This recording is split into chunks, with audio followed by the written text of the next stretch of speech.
Hey guys, welcome back to the channel. My name is Hunter Houck, and in today's video I'm going to be showing you how to set up a leopard gecko quarantine enclosure.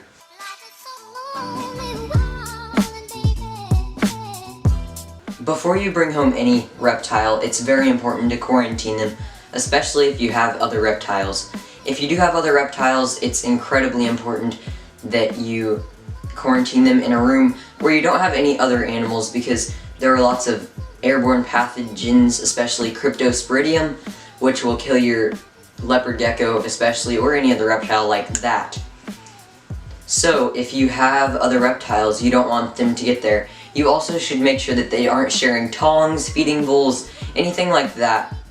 That being said, I'm gonna try to keep this video pretty short, so let's just hop on into it.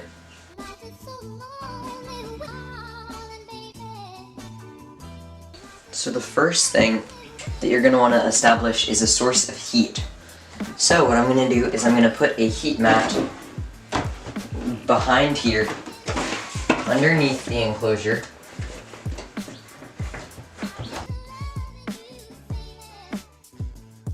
So whenever you have a heat mat, you have to have a thermostat. This is not optional. You have to. So what I'm going to do is get my thermostat probe and put it in through here. I will tape this down in just a minute.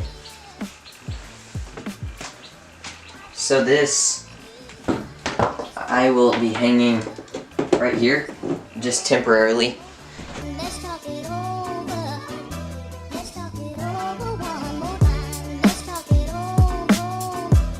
Just gonna set it in here temporarily, and it'll sit on the lid right now. It doesn't have to be super pretty because, again, it's just temporary. Oops. So now we get into substrate. So I'm just going to measure out because I don't know how many paper towels will fit in here. Looks like it's this many. And I tore this last one, but that's okay. Obviously, substrate goes over this, and you want the thermostat to be sitting wherever your gecko is going to be sitting, which in my case means right here over the warm hide. So to ensure that she can't accidentally move this and then get herself burned, I'm going to put it right there, and I'm going to pull the slack out. I don't like that. Hold on.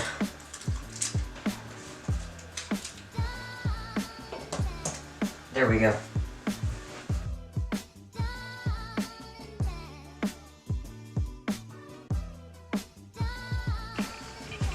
So this hide, actually my leopard gecko, she poops right on top of it. So she did that last night.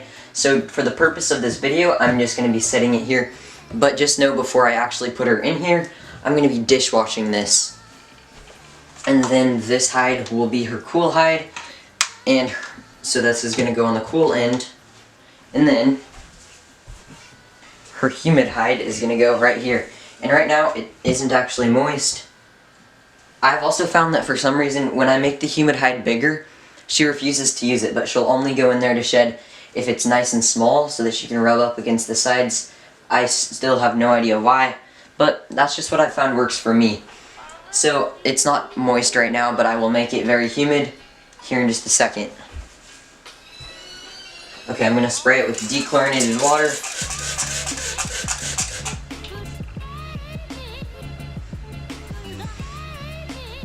Okay, now it's nice and moist for her so that she can stay humid.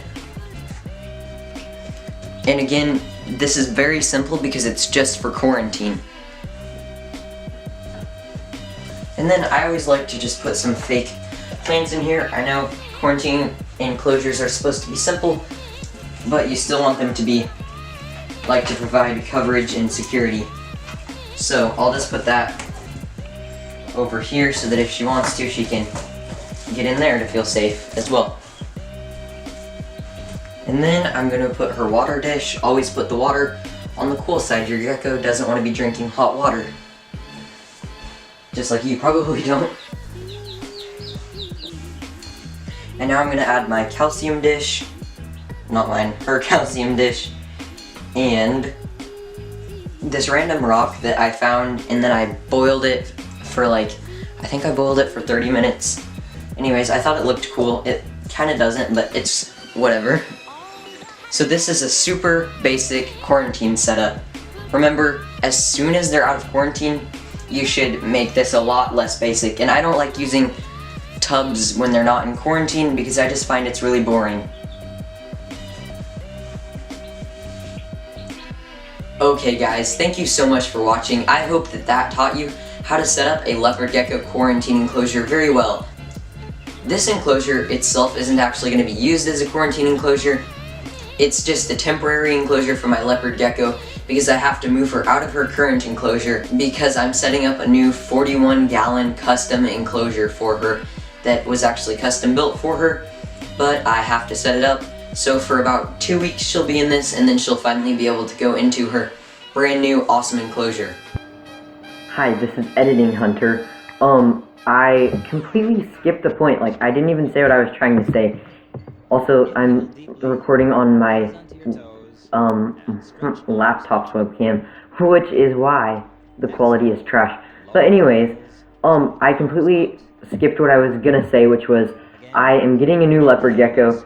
She is a baby, so she'll be going into Peyton's old enclosure, which is smaller, until she grows up, and then she'll move into something bigger, sort of like what Peyton's moving into. So yeah, that's what I was trying to say. Back to old me.